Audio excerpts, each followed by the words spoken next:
तो मेरे पापा को तो यही शर्म नहीं थी कि अपनी छोटी बेटी के सामने वो आए थे। पैंट उतार दी थी, वॉशरूम में जा रहे थे तो मेरी छोटी सिस्टर ने कहा कि अब मैं बीवी नहीं हूँ, मैं आपकी बेटी हूँ, अंदर जाओ। काश मेरी मम्मा मुझे सुन सकती, कि मेरी हर बात मान सकती। दो बहनों की अनोखी कहानी। एक बहन का 11 साल की उम्र में ही रेप हो गया। माँ अपनी बेटी के इंसाफ के हसूल के लिए तड़प तड़प कर मर गई। बाप ने मौके का फायदा उठाया। बेटियों का सहारा बनने की बजाय उसने दोनों बेटियों को दुबई में जिस्म फरोशी के लिए बेचने पर मजबूर कर दिया।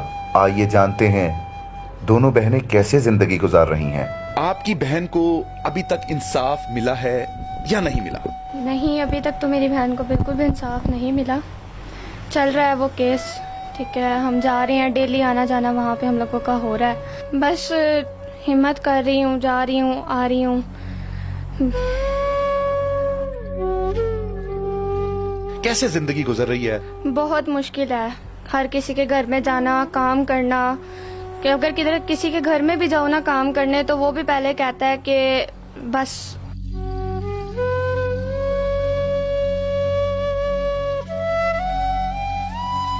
मैं भी अभी एक जगह पर गई थी, उधर उनकी बेटी को संभालना था, बेबी केयर पे मैं गई थी। लेकिन जो उनके फादर थे ना, उन्होंने मुझे नीचे बुला के कहा अगर आपको कोई भी किसी भी काम की ज़रूरत हो ना तो आपने मुझे बताना है, आप मुझे अपना नंबर दो। लेकिन मैंने उनको अपना नंबर बिल्कुल भी नहीं दिया था। मैं आपकी हेल्प करूँगा, मैं आपके साथ बहुत अच्छे तरीके से रहूँगा, कोऑपरेट करूँगा, आप भी मेरे साथ कोऑपरेट करना। उन्होंने ऐसे बात की थी मेरे से। मैं घर का काम करती हूँ, जब दीदी आती हैं जॉब से तो दीदी घर का खाना पकाती हैं। बहुत तकलीफ में थी मेरी मम्मा। अब्बू नहीं पूछते आपको? नहीं, पापा मैं बहुत मारते थे। इस सारे हालात में जिस तरह मुकाबला कर रही थी, घर भी किराए का था, बाप भी सर पे नहीं है, जेब में फूटी कोड़ी नहीं है, तो कैसे आपने सारे अखराजात को पूरा कर लिया? जैसे ये होती है ना मस्जिदें, इनमें हम खड़े हुए हैं, हमने इधर भीख मांगी है, हम रोडों पे रुले हैं। हमें पता है 3 साल से पापा ने बिल्कुल भी हमें नहीं पूछा। दूसरी शादी करके बैठ गए। हमें एक भी दफ़ा फ़ोन कॉल करके नहीं कहा कि तुम हमसे पैसे ले लो। उल्टा हमारी जो हेल्प करता है और जो हमें रखता है उनको उल्टा धमकियां देते हैं कि जी हम आपको ये करवा देंगे, मैं अपनी बीवी का इल्ज़ाम जो है कत्लो वारत का तुम्हें दे दूंगा कि तुमने कत्ल की है। मेरी दादी, मेरा मामू, मेरी मासो तक ने मेरे पे इल्ज़ाम डाल दिया। जो मेरी हेल्प कर रहे थे उन पे भी इल्ज़ाम डालने के किए जी ये जो है इसने टांग कटवाई है, इसने जान से मारा है, इसने सब कुछ किया। लोग गलत ऑफर्स करते थे आपको कि हमारे साथ दोस्ती कर लो, कोई गलत रिश्ता बना लो, नाजायज ताल्लुकात बना लो, तो हम जो है आपकी सारी हेल्प करेंगे? बहुत लोग जिन से हेल्प मांगी उन्होंने कहा है कि आप हमारे साथ ऐसे कर लो, वैसे करो, कोऑपरेट करो, हम बहुत कुछ करेंगे। लेकिन मैं बिल्कुल भी ये चीज़ नहीं कर सकती थी। अभी पापा की कॉल आई कि जी मैं आप लोगों को बाहर मुल्क भेज देता हूँ, दुबई। और पुलिस वालों ने कहा कि हाँ जी आप क्यों दुबई भेजना चाह रहे हैं। मेरे मामू से पूछा, लेकिन मेरे मामू ने कहा हम इनको वहाँ जाके पढ़ाएंगे। तो मैंने पुलिस वाले को जवाब दिया कि इन्होंने हमें यहाँ रह के नहीं हमें पढ़ाया, तो ये वहाँ हमें पढ़ाने के लिए भेज रहे हैं। हमें तो यहाँ पे सही स्टडी नहीं आती, तो ये हमें वहाँ कहाँ पढ़ाएंगे। पापा ने बहुत ज़्यादा हमें मारना, मामा को एकदम हमें हमारी गर्दनों पे छुरी रख देना, मामा को रूम में ले जाना, हमें बंद कर देना। माँ भी इसी तरह फोत हो गई, बाप भी छोड़ गया। माँ भी इसी तरह इंसाफ मांगती। अब मेरा भी कुछ पता नहीं कि इंसाफ कब तक मैं जाऊंगी अदालत और क्या होएगा।